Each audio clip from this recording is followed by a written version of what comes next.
This podcast contains descriptions of violence against children and adult language and is not suitable for all audiences. Listener discretion is advised.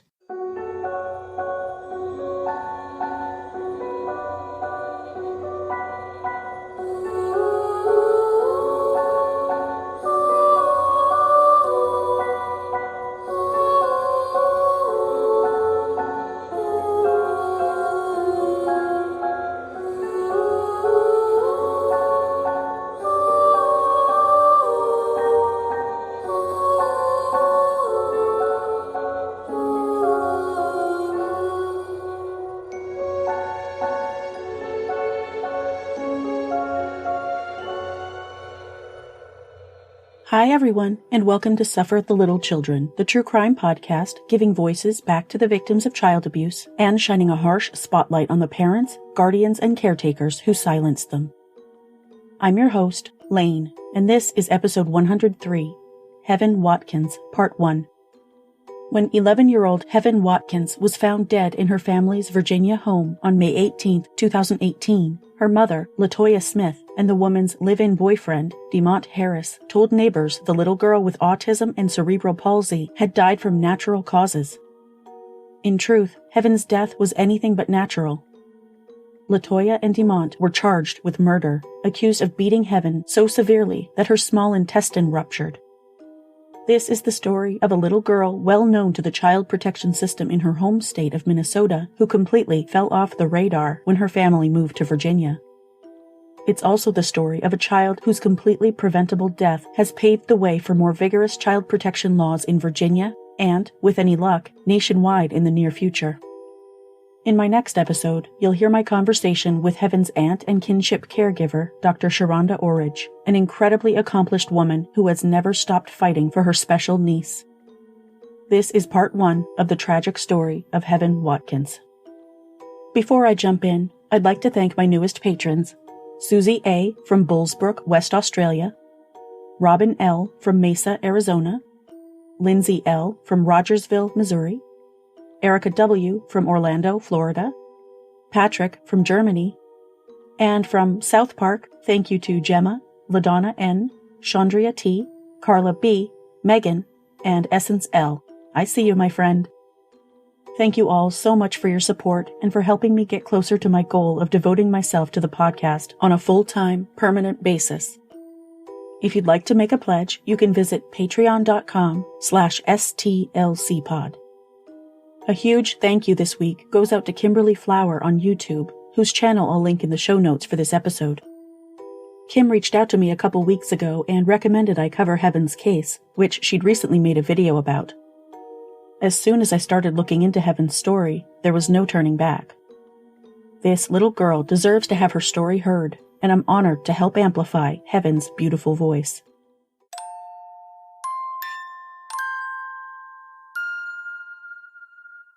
Heaven Rayola Watkins was born on April 14, 2007 to 22-year-old Latoya Monique Smith and 28-year-old Joaquim Rashad Watkins. Heaven was considered a micro-preemie, weighing only 1 pound and 7 ounces.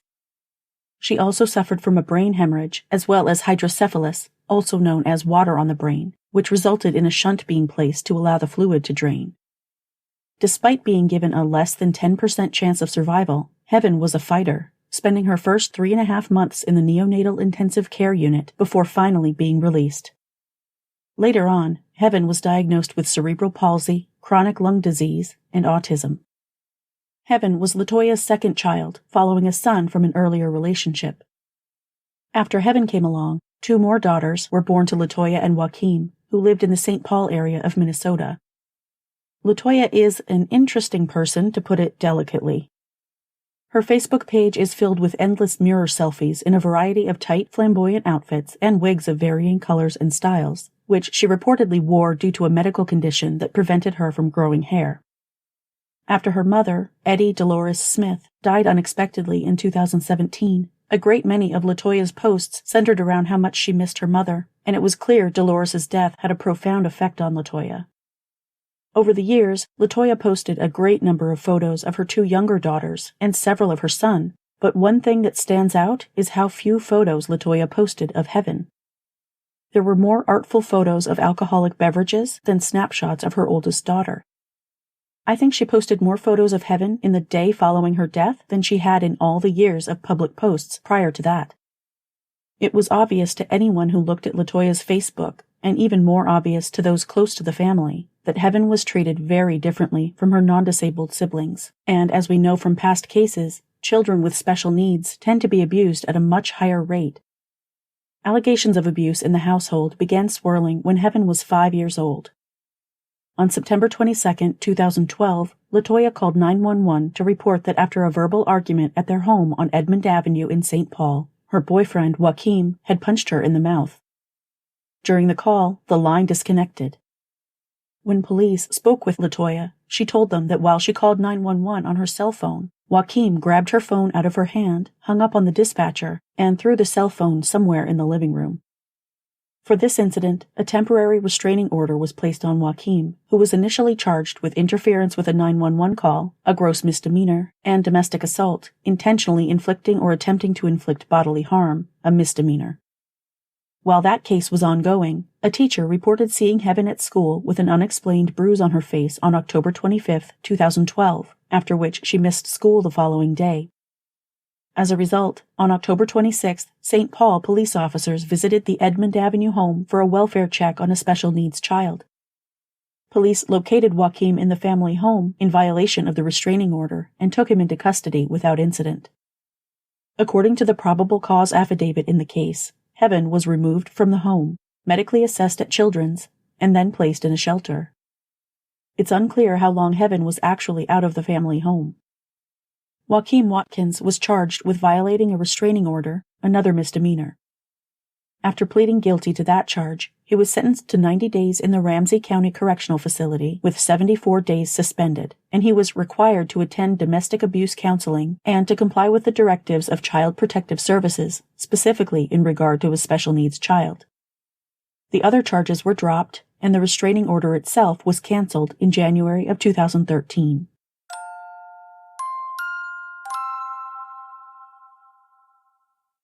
Because of her special needs, Heaven qualified for a personal care assistant, or PCA, which is a person paid by the state of Minnesota to help individuals with day-to-day activities in their home. One of Latoya's sisters was designated as Heaven's PCA. However, other family members say she didn't actually care for her niece. Instead, she and Latoya simply split the money she was paid. In 2014, authorities in St. Paul received an allegation of abuse after teachers noticed Heaven had a swollen lip and she told them her father hit her. Teachers were also worried about Heaven's highly sexualized behavior, and although allegations were made that Heaven had been molested by an underage family member, these allegations were never proven. When Heaven was asked, she shut down and refused to talk. Heaven was removed from her parents' custody and placed in emergency foster care, but it soon became apparent that her foster caregivers weren't equipped to deal with Heaven's special needs. Hoping for a kinship placement, Joaquim contacted his sister, Sheronda Orridge, who lived just 6 houses up the street from his home at the time, and asked if she would take in his daughter. Sheronda jumped at the chance. She adored her niece, and she had a great deal of experience with special needs children. For many years, Sheronda owned a home daycare focusing on children with behavioral and mental problems. Regarding Heaven, Sheronda later told a reporter that when she was first removed from her mother's home, she had a whole bunch of outbursts, hitting, biting, scratching. When Heaven came to live with Sheronda in February of 2015, the signs that the 7-year-old was neglected were immediate and obvious. Heaven was significantly underweight and malnourished. She wasn't yet potty trained and was still wearing diapers. In addition, she struggled to walk because the necessary leg braces were never obtained, and she also needed glasses but had never gotten them. Although she was supposed to be seeing doctors regularly, she hadn't attended an appointment in almost a year and a half, and she desperately needed to see a dentist. Initially, Sheronda thought Heaven would be with her for a short time while Latoya and Joaquim got their act together, but after seeing how badly her niece had been neglected, Sheronda never wanted to give Heaven back.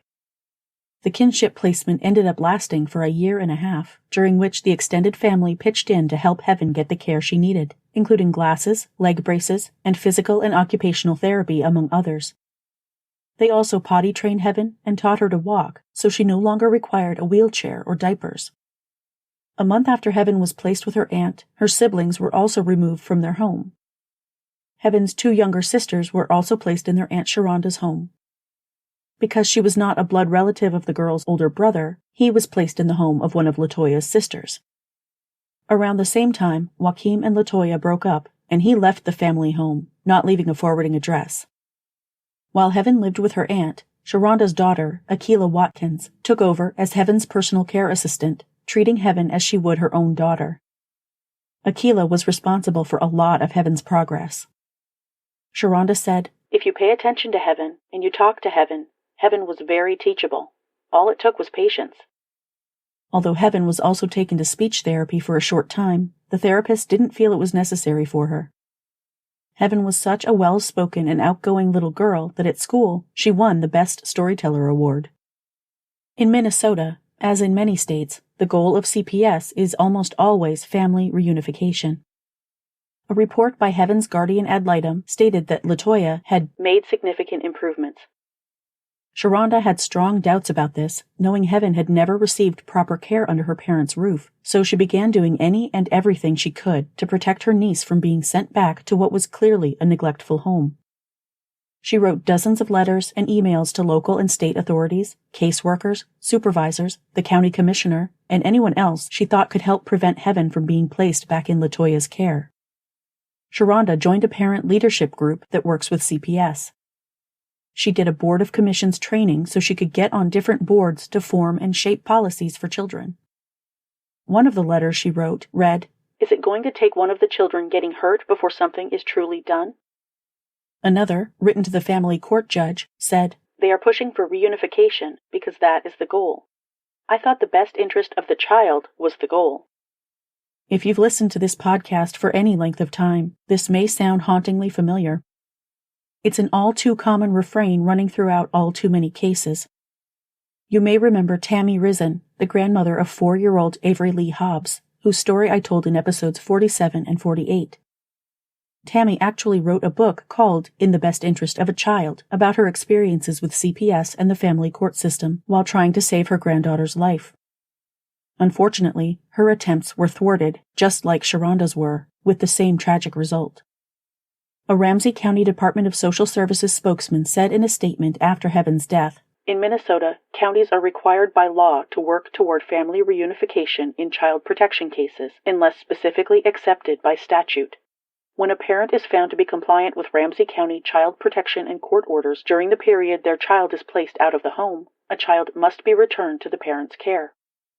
Again, I can think of far too many children who have been removed from their parents' neglectful or abusive homes and ultimately returned only to be killed by those same parents, and all of those deaths seem painfully predictable in retrospect. Some of those children include A.J. Frund, Dylan Groves, Noah Tomlin, Jace Stark, Avery Lee Hobbs, Alex Radita, and Judah Morgan, just to name a few. It's a disgustingly common occurrence. In my opinion, family reunification cannot always be the goal. There are so many people out there who should not have children. What is truly in the child's best interest should be the goal, whether that be reunification or to leave that child in a kinship placement or a foster home with someone who obviously loves that child and has proven they are willing and able to provide the care that child actually needs. Anyway, that's enough of my ranting.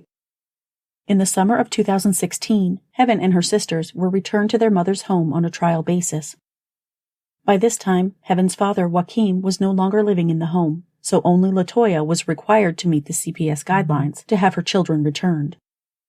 Despite Sheronda's best efforts, the girls were all ultimately placed back in the home on a permanent basis because, according to CPS, Latoya had completed the required steps, which included having a drug-free home, seeing a therapist to deal with past trauma and CPS involvement, and submitting to regular urine samples. When the girls were returned to their mother's care, CPS told Sheronda that Latoya would have to go through an agency to find a new PCA for Heaven, rather than recruiting a friend or family member to do the job. They ensured the concerned aunt that they would monitor the situation to ensure Latoya was compliant. However, shortly afterward, CPS recommended closing the case. Just a few days before the case was officially closed, Heaven's school filed a report of suspected child maltreatment with the agency, and a meeting was held at the school to address the staff's concerns about Heaven's continued care and condition. Sheronda told a CPS caseworker, "I said, Heaven's not going to live long if you send her back there, and the blood's going to be on your hands. I told her that several times." Despite these continuing issues, CPS closed Heaven's case. They did not investigate any further allegations of abuse or neglect against Heaven. According to the same Ramsey County spokesperson I quoted earlier, following reunification with their child, a parent is no longer legally compelled to work with Ramsey County Social Services, but may continue to do so on a voluntary basis. Following reunification, a family may also relocate of their own volition. Sheronda saw Heaven a few times after she was returned to her mother's custody when she drove past Latoya's home just to catch a glimpse of the girls outside playing. Before long, she noticed she continued to see Heaven's sisters, but she no longer saw Heaven playing outside, and she knew something was wrong. However, CPS saw Sheronda as a problem and treated her as such, refusing to give her information or to accept her reports of maltreatment. She didn't report half of what she saw, letting Heaven's teachers do it instead, because she knew their reports stood a higher chance of receiving the agency's attention than hers would. Throughout the entire CPS process, Heaven was assigned 3 guardians ad litem, or GALs. A GAL is a person, usually an attorney, who is appointed by the court to ensure the child's best interests are being protected in any kind of legal process. The first GAL on Heaven's case was Jessie Buggs, followed by Ruby Payne, and finally Charlene Saroin, who actually recommended that CPS close the case despite additional complaints coming in about Heaven's maltreatment. One day, apparently by mistake, Sheronda received a delivery of diapers and Ensure for Heaven, who had been potty trained and had gained weight by the time she was placed back with her mother. She should have no need for either of these items. Knowing this was a major red flag, Sheronda called Heaven's GAL but was given no information. Shortly after this, Latoya blocked Sheronda on Facebook and cut off all contact. Sheronda's daughter, Akila, created a fake Facebook profile and friended Latoya in order to keep tabs on the family, which is how they found out that Latoya had moved the girls out of state to Virginia. Latoya's new boyfriend had also apparently moved with them. Latoya met Demont James Harris when he lived in Minnesota, but he had family in the Hampton Roads area in Virginia, which was where they ended up moving. Interestingly, Latoya's son did not want to move with her to Virginia, so he remained in the care of his maternal aunt in Minnesota. This is just speculation, but I know I'm not the only person who suspects that Latoya was willing to let her son live elsewhere, but maintained custody of Heaven just so she could continue receiving income from the state thanks to her special needs daughter. After finding out her nieces had been moved out of state, Sheronda felt a constant pit in her stomach and worried all the time that something bad would happen to Heaven. She found herself Googling Heaven's name every day, convinced her niece's fate would end up on the news. She later tearfully told KARE 11, "I knew it was going to happen, and I knew Heaven was going to be the one."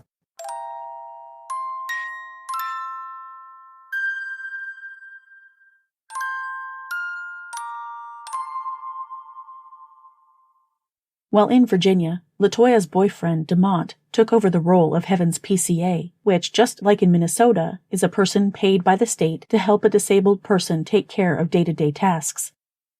In February of 2018, Heaven was admitted to the hospital in Norfolk with third-degree burns on her hand so severe they required skin grafts and a 6-day hospital stay.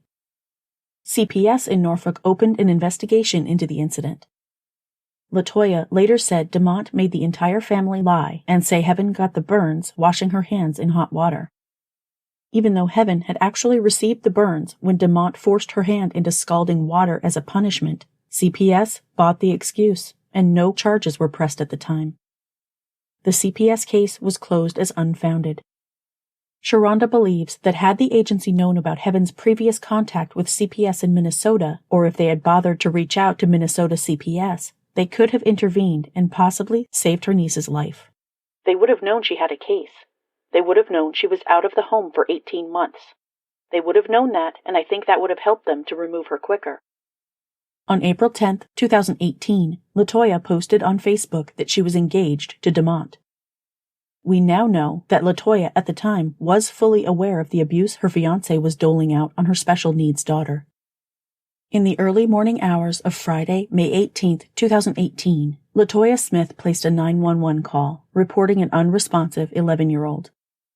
First responders from Norfolk Fire and Rescue arrived at 135 West Bellevue Avenue, Unit 1, to find Heaven Watkins covered with serious injuries, but it was too late to save her. Heaven was pronounced dead on the scene at 8:17 a.m. Neighbor Courtney Branch kept Heaven's sisters with her as the house teemed with paramedics. She told 13 News Now that Latoya was inconsolable. The same day Heaven died, police interviewed Latoya and Demont, both of whom insisted Heaven had not been abused. The next morning, Latoya made several posts on Facebook about her daughter's death, including one reading, "My daughter Heaven passed away, baby, R.I.P., along with a photo of all 4 of her children. CPS removed Heaven's 6- and 8-year-old sisters from the home on Saturday, saying the girls' lives and health were in imminent danger. The family had lived in the Bellevue Avenue apartment for less than a month at the time of Heaven's death. Prior to that, they had been living with Demont's family members. Later that day, both 33-year-old Latoya Monique Smith and 43-year-old Demont James Harris were arrested and charged with murder.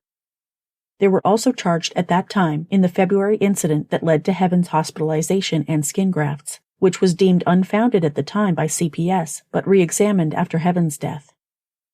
As a result of that reinvestigation, Latoya was charged with child abuse and neglect, while Demont was charged with aggravated malicious wounding. Both were booked into the City of Norfolk jail without bond. Meanwhile, in Minnesota, Sheronda found out about her niece's death after her daughter, Akila, saw the news on Facebook.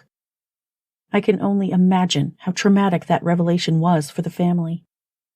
Heaven's autopsy was performed in stages from May 18th through 21st, 2018 by medical examiner Dr. Michael Hayes, who found that Heaven had suffered 23 broken ribs from at least 4 previous traumatic events, as well as a perimortem rib fracture, meaning this fracture took place at or near the time of Heaven's death. She also suffered from a fractured right humerus bone as a result of forceful torsional pulling, which means her arm was pulled with force using a twisting motion. Other injuries found during the autopsy were a subdural hemorrhage, or bleeding on the brain, and hemorrhages of the optic nerve sheath and behind the tissue lining the abdominal wall. Heaven had also suffered extensive bruising to her head, torso, abdomen, and upper and lower arms and legs. There were bruises on her forehead, cheek, and chin, and 2 black eyes.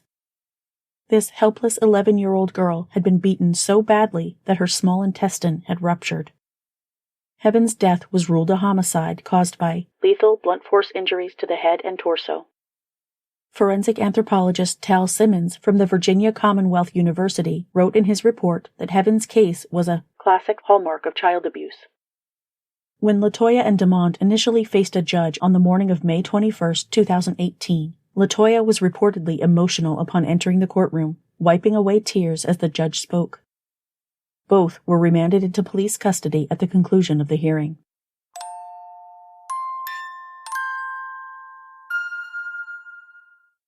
A few days after Heaven's death, News 3's Rachel Carden spoke to one of Heaven's cousins, who asked not to be identified to avoid compromising the criminal investigation, saying of Heaven, "She was outgoing, outspoken. She didn't hide anything from anyone. She always told us things that were going, and I'm pretty sure she put up a fight when everything happened." On Friday, May 25, 2018, a candlelight vigil for Heaven took place in the parking lot of the small multi-unit building where she died. The vigil was scheduled to take place from 6 to 9 p.m., Sheronda said, but people stayed to almost 10 o'clock hugging, crying, and sharing stories about Heaven. During Demont Harris's bond hearing, prosecutor Paula Bruns told the court that Demont beat Heaven so severely that her small intestine burst and she died. According to witness statements given to detectives, Demont kicked and hit Heaven on several occasions. Prosecutor Bruns also said Latoya and her boyfriend forced Heaven to stand facing a wall for hours at a time, also punishing her by feeding her only bread and water for days prior to her death. Demont's attorney, Lanita Ellis, told the court that Latoya was Heaven's main caregiver, claiming her client would sneak Heaven food while her mother wasn't home. At Latoya's bond hearing, her defense attempted to paint Demont as the primary aggressor against Heaven, and Latoya as a victim of domestic abuse, while the Commonwealth told the court that Latoya stood idly by and watched Demont abuse Heaven on multiple occasions without lifting a finger to intervene. If Latoya was released on bond, her attorney argued, she could work as a housekeeper and she would stay away from her other children. Both defendants were denied bail. In July of 2018, Laura Geller of Virginia's 13 News Now traveled to Minnesota for an investigative report on Heaven's death, speaking with Sheronda and her mother, Rayola Watkins, from whom Heaven got her middle name. Sheronda described her niece for the reporter. She was so sweet, just the sweetest. Rayola said that Heaven wasn't afraid of monsters under her bed, but instead worried about dangers in real life. She used to, "You're not going to let nobody kill me? You're going to still take good care of me?" And I said, "No, I'm not going to let nobody kill you." Heaven frequently asked the same questions of her Aunt Sheronda and her cousin Akila. She also often thanked the three women for taking such good care of her, which is such a heartbreaking detail and tells you everything you need to know about the kind of treatment this little girl was used to. Sheronda made it clear she felt CPS bore a lot of the blame for Heaven's death. This is a system that's called child protection, but who are you protecting? Sheronda said as much to CPS workers, too. I said, Heaven's not going to live long if you send her back there, and the blood's going to be on your hands. That's something I didn't ever have to be right about. She also blamed herself, saying, when she did get killed, I felt like I did not fulfill my promise to her. I struggle with myself, saying, what else could I have done? A Ramsey County CPS document released after Heaven's death made some serious allegations against Heaven's father, Heaven Watkins. The document alleged, it was reported to the child protection worker that the father of the children, Mr. Watkins, was selling drugs out of the house, and he used Child 1 sometimes to deliver drugs. It was reported that Mr. Watkins kept his drugs in glass jars, and he had put jars in Child 1's backpack and sent him to a specific place to deliver. It was reported that Mr. Watkins had guns in the house and sometimes stored them in places that were not safe for the younger children. The weapons were often moved around from the kitchen cabinet drawer to the couch tucked inside, and the reporter was not sure how many. The reporter indicated that Mr. Watkins kept his drugs in the kitchen cabinet or under the table in the kitchen, and sometimes behind the couch. The reporter indicated that the kids were in the house when he sold drugs from the back door. Random people are in and out of the back door all the time, and he's always in the house during the school day, but he would often leave at night. The reporter also indicated that the house was broken into and guns were involved. They were robbed, and it was not likely reported because it would bring attention to the house. According to Sheronda, these unfounded allegations were published by CPS in an attempt to take some of the spotlight off the agency's failures in Heaven's case. For the record, Joaquim was never charged with any drug or firearm-related offense.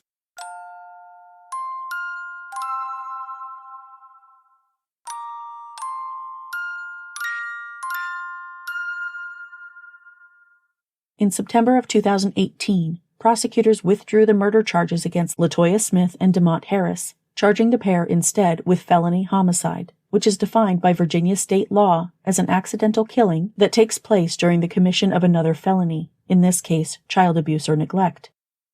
In Virginia, both murder and felony homicide carry the same maximum punishment of up to 40 years. Latoya's existing felony child abuse charge, formerly stemming from the February burn incident, was changed to reflect the date of Heaven's death, while Demont's charge of aggravated malicious wounding was amended to a charge of felony child abuse to facilitate the pair's felony homicide charges. Latoya's attorney, Emily Munn, told reporters that her client planned to enter a guilty plea. She's eager to take responsibility for her failings as a parent and ask the court for mercy in her sentence. That's at least a little refreshing to hear, because all too often in these stories, the perpetrators never accept responsibility. Latoya did, in fact, plead guilty on October 17, 2018, to felony homicide and 1 count of felony child abuse or neglect in the death of her daughter, Heaven Watkins. Her sentencing was scheduled for January of 2020, although it ultimately didn't take place until October of that year. Along with her guilty plea, Latoya's police interview from May 19, 2018 was released, in which Latoya admitted to a surprising amount of what happened the night before Heaven's death. She told detectives Noel and Cogswell, The morning that we had woke up pertaining to that incident, we picked her up and she was not responding. And referring to that incident, we were abusing Heaven, putting our hands on Heaven. I was, and feeding her bread. And I did smack her prior to that too, and also I did punch her too prior to that too, and just being very abusive to my daughter. She said the night before Heaven's death, she got in the tub and she had a toy, and I smacked her across her face. I smacked her one time. When the detectives asked about an incident from the day prior involving Heaven, Latoya admitted, she was being abused, putting hands on her again. I was, and also I was feeding her bread too for the past couple of days, because she was acting up. I was just giving her bread because I wanted to do that on my own. She later told the detective she had fed Heaven nothing but bread and water for 3 to 4 days, and that previously the longest time that punishment had lasted was up to a week. While her daughter was standing in the corner, she saw Demont punch Heaven hard with a closed fist 3 or 4 times in the back, as well as twice in the chest and 1 in the stomach. Because putting Heaven in the corner and hitting her with their fists was a previously devised punishment for soiling her diaper. This poor kid shouldn't have been in diapers at all. She was fully potty trained by the time she left her Aunt Sheronda's house. Heaven got hit, Latoya said, every time she's in trouble, maybe 3 or 4 times out the week. Sometimes Demont's assaults would cause Heaven's head to hit the wall. When Demont hit her daughter, police asked Latoya, how did she react? She was crying. She cried and said stop. In the past, Latoya said, she had also seen Demont punch Heaven in her back, her arm, and her leg. When she saw him doing that, she said, I just don't do nothing. When asked if she was part of the assault sometimes, she replied, yes, I punish her too. Yes, I do. Another time, Latoya said, I abused my daughter by punching her. This time, I had punched her because she did something wrong at school, so then I just had her in the corner that day. She was in the corner for 2 hours. Latoya continued to cough up incidents when she, Demont, or both had abused Heaven. Once, Demont punched Heaven in the face, causing her lip to split. Another time, Demont put Heaven in the corner, grabbed her by the back of her neck, and punched her. When asked about the bruises and scars on Heaven's back, Latoya explained, Demont was using a slipper, like a hard slipper, and was hitting her on her back, and also using a shoe and was hitting her on her back as well. About the February incident in which Heaven's hand was burned, Latoya told investigators, Demont went in the restroom with her and put her hand in hot water. Because she had got off the bus earlier, she was in trouble with the bus driver, so that was his way of punishing her by putting her hand in hot water. Not paying attention on the bus, not listening. So the bus driver told him that Heaven was not being cooperative on the bus. Her hand got really burned, and we didn't take her to the hospital. I wanted to, but he said no. So we waited a couple of days. Then his sister came home, snapping on us, and she took us to the ER. At the hospital, Latoya said, Demont expected everyone in the family to tell the same story. Everybody had to say that Heaven was washing her hands in hot water, and the water got too hot, and she burned her hand. The hand that was burned was Heaven's right hand, Latoya explained, which was her only fully functional hand, and Heaven did, Latoya confirmed, feel pain in that hand as well. All of her children were punished when they acted up, Latoya said, but Heaven was the only one who received punishment by being punched or fed only bread and water. When asked if Heaven was treated differently than her sisters, Latoya said, yes, sir, although she insisted it was not because of Heaven's disability and that she loved all of her children equally. When asked why she didn't intervene in Demont's abuse of her daughter, Latoya responded simply, I don't know.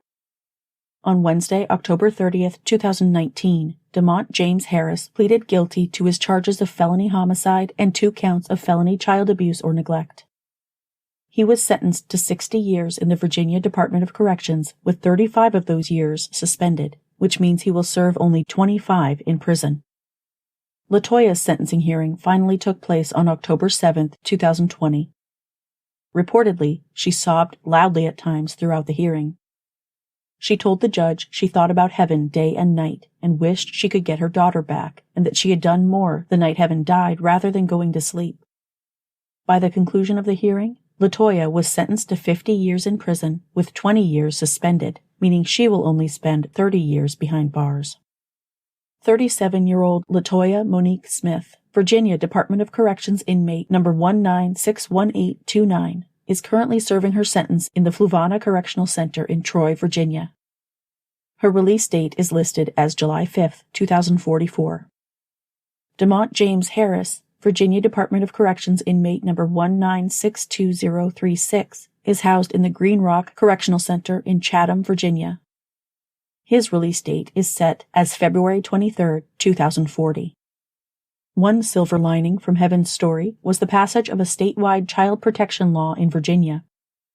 Heaven's law, requiring CPS workers to check other states' child abuse and neglect registries for the past 5 years, was signed into law by Governor Ralph Northam and took effect on July 1, 2019. Heaven's Aunt Sheronda is proud of the difference her niece has made in death. A lot of times you do feel alone, and to know somebody was listening and looking at her story, not just listening to me, but listening to Heaven, that's the way I look at it. Lawmakers were unfortunately unable to pass a similar bill in Minnesota. Another piece of legislation, this one nationwide, is also working its way through the system in hopes of preventing future tragedies like Heaven's death.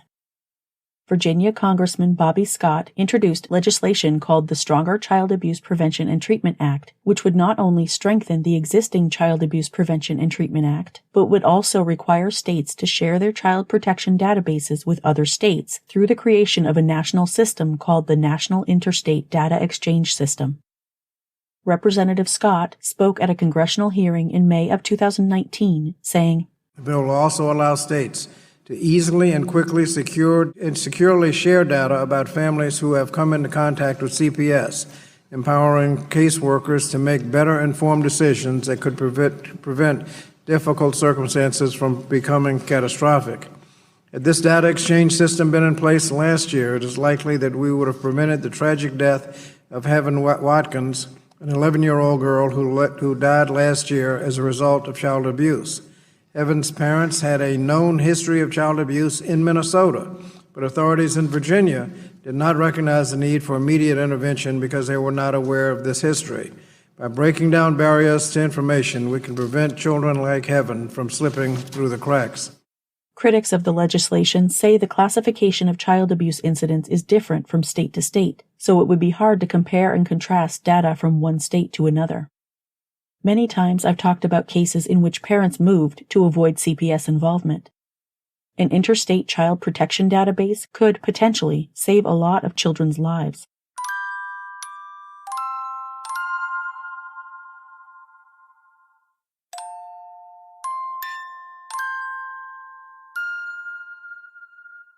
As I like to do, let's take a few moments to remember Heaven as the beautiful person she was. According to everyone who knew her, Heaven was a very special child, the sweetest little girl who had so much love for everyone she encountered. She had a contagious smile, and everyone who met Heaven adored her. She struggled in school sometimes, but she thrived with the consistency provided by her aunt. Heaven was a frequent visitor in the nurse's office at school, so they put a VIP sign on the chair specifically for her. Heaven was very chatty. They had to play the quiet game to get her to stop talking. She got so good at it that she began winning every time. Heaven loved music, especially smooth jazz, and she even learned to scat in music therapy. Two of her favorite things were Scotch tape and Hall's cough drops. Her favorite colors were pink and purple. Heaven liked playing outside every chance she got and loved her friends, including her medical teddy bear, who she called Bear Bear, and who went with her to every medical appointment. If Heaven was alive today, she would be turning 15 next month. Her Aunt Sheronda said, "Heaven was such a character. She had personality and just touched everyone who met her. You only had to meet Heaven one time and you never forgot her." Finally, here's a clip of some of Heaven's singing, because what better way to end this episode than by hearing this sweet little girl's heavenly voice. What's the H? Do the H. Whoa.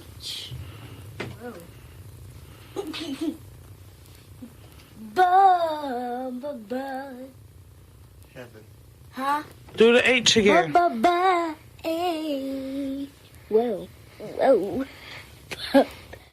H. Oh.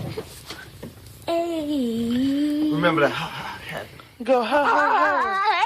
I want to see. Ba. Sing again. I want a sippy cup. Heaven. Sing it. Heaven. Whoa. Sing it one more time. I'm gonna hold your hand. Whoa. Whoa. I'm doing that. Say heaven. Heaven, whoa, out. Papa. Sing. Heaven, you take it up. I wanna see. Sing for Auntie. Come here. Come over here. Auntie, What else? a kilo and granny. All right. What else? A kilo. Kilo, you take a picture. Baba. Sing your ABCs. ABCs.